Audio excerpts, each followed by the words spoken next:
दोस्तों मुझे आपसे एक ज़रूरी बात करनी है। अच्छा। Amazon प्राइम पर मैंने पंचायत का सीज़न 4 कंप्लीट ही किया था कि नीचे एक मूवी का रिकमेंडेशन और आ गया। ये क्या बक रहे हो माता?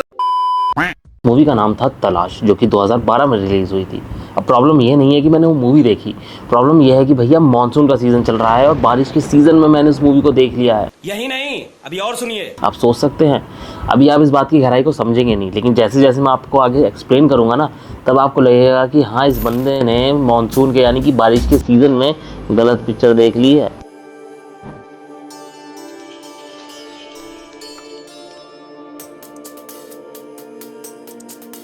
देखिए, आमिर खान की तलाश पिक्चर जो है वो बड़ी ही कमाल की पिक्चर है, ये आपको पता ही होगा। मैंने मूवी पहले भी देखी थी, लेकिन मैंने अब जब ये फिल्म दोबारा देखी, क्योंकि काफ़ी टाइम से इंस्टाग्राम पर बाकी सोशल मीडिया पर इसके बारे में बात हो रही थी। थोड़े टाइम पहले ये मूवी थिएटर में दोबारा से रिलीज़ भी हुई थी, मैं देखने नहीं जा पाया, उसके लिए मुझे काफ़ी बुरा लग रहा है अपने लिए।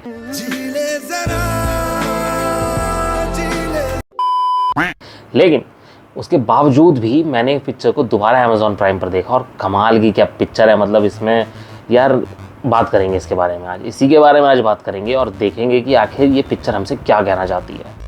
अच्छी कॉमेडी कर लेती, लेकिन तुम्हारी बदकिस्मती ये है कि मुझे आसानी से हंसी नहीं आती।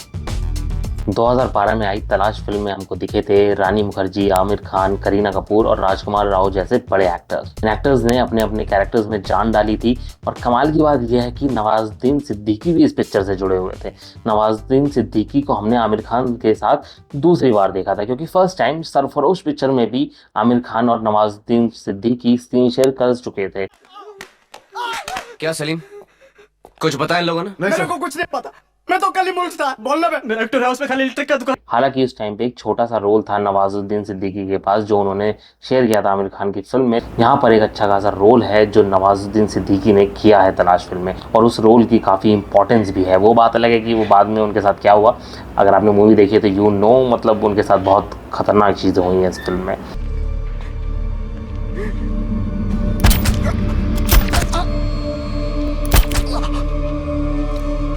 ठीक है, बात करते हैं आगे इस फिल्म के बारे में। देखिए, मेरे लिए फिल्म काफ़ी अंडररेटेड है। अंडररेटेड क्यों है? क्योंकि जब ये फिल्म आई थी तो इसकी चर्चा इतनी हुई नहीं थी जितनी आज की डेट में लोग इसकी तारीफ़ करते हुए आपको दिख जाएंगे इंटरनेट पे। इंटरनेट पे तारीफ़ करते हुए क्यों दिख जाते हैं? लोग कहते हैं अंडररेटेड फिल्म है, कहते हैं ऐसी फिल्म जो है समय से बहुत ही आगे की फिल्म है, ये बहुत पहले बन गई अपने समय से, और इसकी स्टोरी बड़ी यूनिक है। एंड कुछ सूत्रों के हवालों से तो ये भी पता चला है कि जो जोया अख्तर हैं उनके साथ जो ये सब घटनाएं वो रियल में भी हो चुकी हैं। मैं आपको बताऊं, ये कहानी की शुरुआत इस एक ऐसे इंसिडेंट से हुई। जोया अख्तर की जिंदगी में ऐसा एक हादसा हुआ था।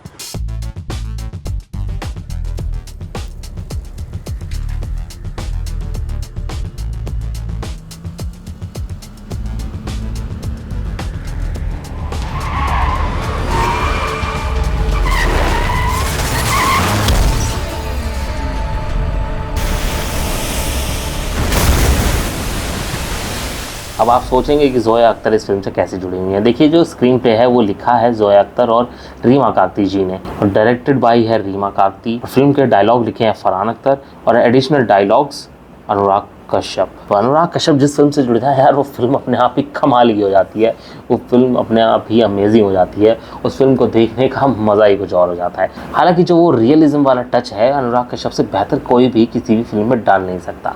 आमिर खान साहब ने इस फिल्म में इंस्पेक्टर यानी कि सीनियर इंस्पेक्टर का रोल किया है, यानी कि सुरजन सिंह का रोल किया है। तो जो सुरजन सिंह है वो अपनी वाइफ के साथ रहते हैं, उनके हाथ में एक केस लगता है। केस कैसे लगता है? फेमस एक्टर अरमान कपूर का एक्सीडेंट हो जाता है बीच साइड रोड पे, जहाँ पर उनकी गाड़ी जो है वो एक्सीडेंटली समुद्र के बीचों बीच जाके गिर जाती है। अब ये नहीं पता वो गिरती कैसे, सामने क्या होता है, कैसे वो अपने आप टर्न लेके समुद्र में घुस जाते हैं, वो चीज़ तो आगे पता चलती है। अब देखिए, आमिर खान उनके हाथ में एक केस आता है, वो इस केस की जांच पड़ताल करने पहुंचते ही हैं। आसपास में कुछ लोगों से बातचीत करते भी हैं, और उन लोगों से बातचीत करने के बाद उनको ये पता चलता है कि रोड पर कोई था नहीं, रोड सुनसान पड़ी थी दोस्तों। और रोड खाली होने के बावजूद जो ड्राइवर हैं, जो यानी कि अरमान कपूर द फेमस एक्टर हैं, उन्होंने गाड़ी को घुमा के पूरा समुद्र में घुसा डाला। रिकॉर्डिंग चल तो रही है ना, रिकॉर्डिंग बीच बीच में चेक करनी पड़ती है। अगर रिकॉर्डिंग नहीं चल रही होगी तो सारा डेटा खत्म हो जाएगा भाई। तो गाड़ी जो है वो समुद्र में घुस चुकी है और अरमान कपूर अनफॉर्चुनेटली वो बचते नहीं है इस एक्सीडेंट में। बड़ी दुख की बात है, क्या कर सकते हैं अब हम लोग। ठीक है, वो सब चीज़ें छोड़ो। तो स्टोरी यहीं से शुरू होती है, इन्वेस्टिगेशन चालू होती है। आमिर खान जो है वो इन्वेस्टिगेशन करना चालू करते हैं। काफ़ी जगह पूछताछ करने के बाद, काफ़ी अपने सोर्सेज से पता करने के बाद उनको ये पता चलता है कि एक शशि नाम का आदमी है जो पैसे के लिए धमकी दे रहा था अरमान कपूर को। अब बेसिकली मतलब उनको ये पता नहीं चलता है, उनको बस ये पता चलता है कि शशि नाम के आदमी ने अरमान कपूर को फ़ोन किया था और उनसे पैसे मांगे थे। तो इन सब चीज़ों को इन्वेस्टिगेट करते करते वो उस बंदे को ढूंढने की कोशिश करते हैं जिसका नाम शशि होता है। एंड यहाँ पे कट टू द स्टोरी, यहाँ पे शशि को दिखाया जाता है, शशि किस जगह पे रह रहा है, वो सब चीज़ें दिखाई जाती हैं। शशि के साथ ही एक आदमी और है, उसके चौल वाला जो उसका एरिया है वहाँ पे वो आदमी है जो यूने के हेल्पर की तरह ब्रेड ऑमलेट ये सब चीज़ें ला के देता है, थोड़ा सर्वेंट टाइप। और उसका जो नाम है वो है तैमूर, जिसका रोल किया है नवाजुद्दीन सिद्दीकी ने। अभी देखिए शशि की तलाश में जो इंस्पेक्टर साहब हैं वो उनके पीछे पड़े ही होते हैं, लेकिन अनफॉर्चुनेटली शशि भी जो है वो ख़त्म कर दिया जाता है। यानी कि शशि का भी जो है वो गेम एंड कर दिया जाता है। शशि भी भाई साहब ब्लैकमेल नहीं कर पाते हैं, शशि इतने प्रो खिलाड़ी थे ही नहीं, वो कुछ नहीं कर पाते हैं। लेकिन जो ये जो तैमूर नाम का बंदा है जिसका रोल किया है नवाजुद्दीन सिद्दीकी ने, वो सब कुछ जान चुका है। वो सारी स्टोरी के बारे में उसको आइडिया लग चुका है। कैसे, इस सीन को देखिए आप। से याद है ना, वो मीटिंग में बुलाया था वहाँ मेले में, उसे टपका दिया। देखिए जब तैमूर को शक के दायरे में उठाया जाता है पुलिस इंस्पेक्टर सुरजन सिंह के द्वारा, तो उससे काफ़ी सारी चीज़ें पता करने की कोशिश की जाती हैं और इन्वेस्टिगेशन के थ्रू ही उससे पूछा जाता है कि कभी शशि ने जिक्र किया, कभी शशि ने बात करी एक्टर अरमान कपूर के बारे में। तो ये सब चीज़ें चल ही रही होती हैं। कहीं ना कहीं से सारी चीज़ें बटोर कर जो तैमूर है यानी कि नवाजुद्दीन सिद्दीकी है, वो भी ये प्लान करता है कि यार क्यों ना मैं अब इस चीज़ का फ़ायदा उठाऊँ, और शशि भाई अपने लिए बहुत कुछ करके गए हैं, तो अब मैं रिकॉर्डिंग बार बार चेक करनी पड़ती है दोस्तों, तो मैं इस चीज़ का फ़ायदा उठाऊंगा एंड मैं ब्लैकमेल करना स्टार्ट कर दूँ। अब फिर क्या होता है, तैमूर भी भाई साहब वो भी बहुत ख़तरनाक प्लानिंग करते हैं, और वो जिसके साथ प्लानिंग करते हैं तो उनके साथ एक महिला होती हैं। मतलब बेसिकली जो तैमूर है वो भी प्लानिंग स्टार्ट कर देता है और अपने साथ ऐड कर लेता है एक महिला को। वो उस महिला से कहता है कि मैं पैसों का अरेंजमेंट करूँगा तुम्हारे लिए, बस तुम पैसा लेकर निकल जाना, गेट अवे टाइप चीज़ें हो जाएंगी आपके साथ, और मेरा आने का इंतज़ार मत करना है।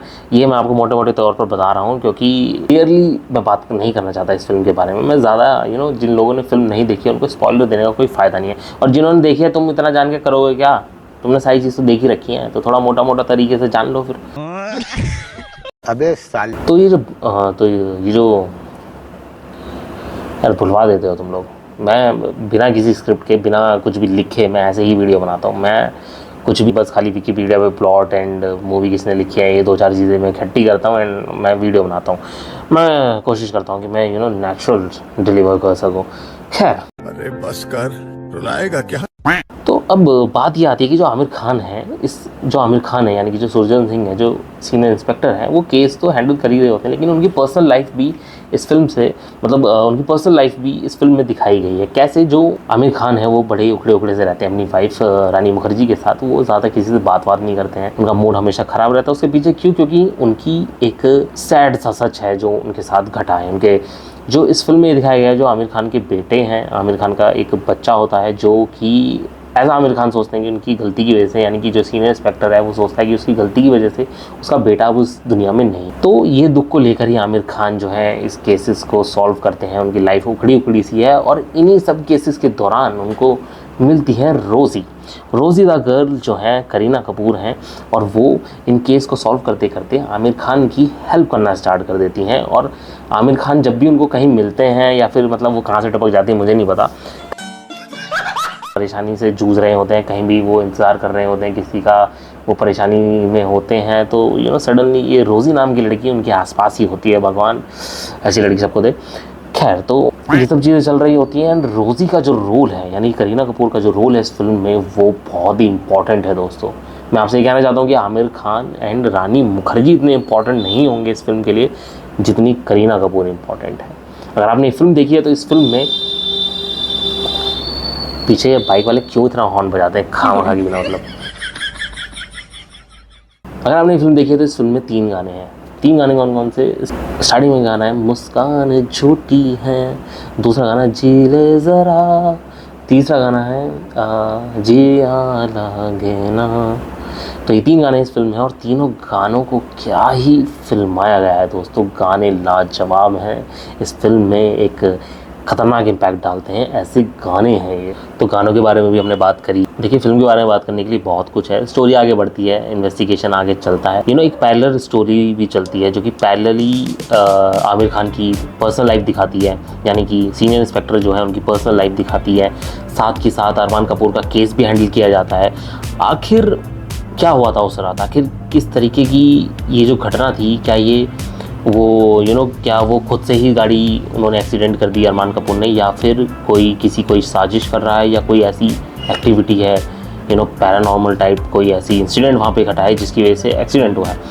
तो ये 2-3 चीज़ों के अराउंड ही केस घूमता है और काफ़ी सारी चीज़ें फिल्म में ऐसी भी दिखाई गई हैं जो आपको लगेगा कि हाँ यार ये रियलिटी से तो वास्ता नहीं है इनका, लेकिन उन पे काफ़ी फोकस किया गया है। जैसे कुछ लोग हैं जो मौका वारदात पर मौजूद हैं और वो बताते हैं इंस्पेक्टर को कि वहाँ पर कुछ भी नहीं था, साफ रोड पूरी खाली पड़ी थी और उसके बावजूद जो है गाड़ी ने पूरा टर्न लिया और वो समुद्र में जाके गिर गई। सब लोग बड़े कंफ्यूज हो जाते हैं कि यार जब रोड पे कुछ था ही नहीं तो गाड़ी एकदम से इतना टर्न किया लिया और वो कैसे समुद्र में गिर गई। फिर इन्वेस्टिगेशन आगे बढ़ती है और बातचीत होती है, काफ़ी डिस्कशन चलता है। तो देखिए फिल्म जो है बड़ी कमाल की फिल्म है। इस फिल्म के ऊपर अभी मेरा वीडियो बनाने का मकसद खाली इतना ही था। इस फिल्म के बारे में जितना डिस्कशन होना चाहिए था उतना डिस्कशन हुआ नहीं है। ये फिल्म एक मास्टरपीस है।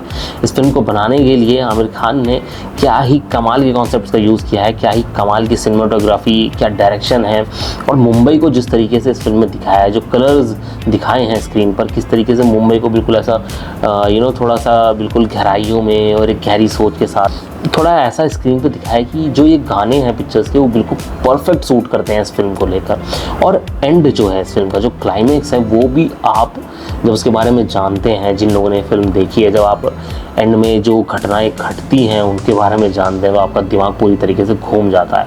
अब ये सोचते हैं कि अरे बाप रे ये तो हमने सोचा ही नहीं था। तो देखिए दोस्तों ये बिल्कुल वीडियो जो है ये ऐसी फिल्म नहीं है जो अभी हाल फिलहाल में जिस पे चर्चा चल रही है, तो मेरे को लगा मैंने कहा चलो बात कर लेनी चाहिए इस फिल्म के बारे में। थोड़े टाइम पहले थिएटर्स में आई भी थी और एक डिस्कशन का मौका मेरे हाथ में लग गया है क्योंकि मैंने पंचायत के बाद ये अमेज़ॉन पे देखा कि यार फिल्म पड़ी है तलाश, और काफ़ी टाइम से मैंने देखी भी नहीं है और बहुत पहले देखी थी तो बहुत सारी चीज़ें तब मिस भी कर गया था मैं। लेकिन अब मैंने फिल्म देखी तो काफ़ी सारे इंटरेस्टिंग चीज़ें मुझे इस फिल्म के बारे में पता चली। इंटरेस्टिंग चीज़ें क्या है कि 2012 में खाली नवाजुद्दीन सिद्दीकी की तलाशी फिल्म नहीं आई थी। अगर आप थोड़ा सा रिसर्च करेंगे तो 2012 में नवाजुद्दीन सिद्दीकी की गैंग्स ऑफ वासेपुर भी आई थी। जहाँ पे गैंग्स ऑफ वासेपुर अगस्त में रिलीज़ हुई थी, वहाँ पर तलाश मूवी नवंबर में रिलीज़ हुई थी। तो आप सोच सकते हैं जहाँ पर एक तरफ जो नवाजुद्दीन सिद्दीकी है उनको कितना बड़ा एक गैंगस्टर टाइप दिखाया गया है फिल्म में, और वो सबसे बदले ले रहा है अपने पिताजी के, और वो पूरा ऐसा गोलियाँ वोलियाँ चला रहा है, तो एक खतरनाक उनका कैरेक्टर दिखाया गया। और दूसरी तरफ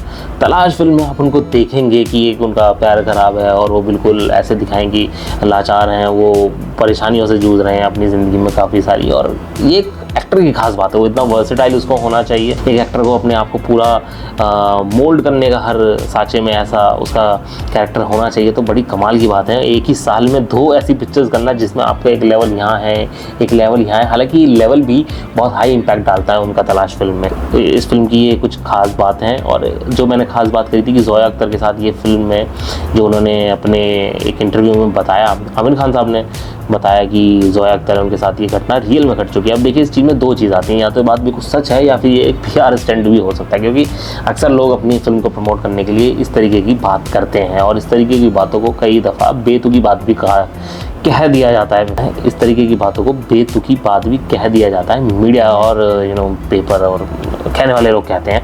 मैं नहीं कहूँगा क्योंकि मेरा पर्सनल इस पे कोई भी ऐसा ओपिनियन नहीं है। मैं इन सब चीज़ों में बिलीव नहीं करता, लेकिन इसका मतलब ये नहीं है कि दुनिया बिलीव नहीं करती।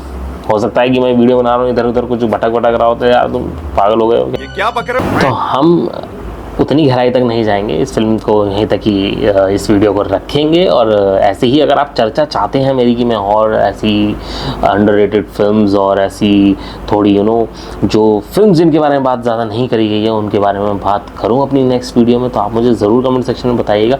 और दूसरा, रामायण एक नई फिल्म जिसमें रणबीर कपूर हमको दिख रहे हैं, उसका भी ट्रेलर नहीं, आई थिंक म्यूज़िक या फिर टाइटल से रिलेटेड कुछ लॉन्च हुआ है, तो उसके बारे में मैं बात करूं क्या, आप लोग कमेंट सेक्शन में ज़रूर बताया करो दोस्तों। आप बताते नहीं हो और सब्सक्राइब भी ज़रूर किया करो। मिलता हूँ आपसे नेक्स्ट वीडियो में, तब के लिए धन्यवाद, बाय बाय।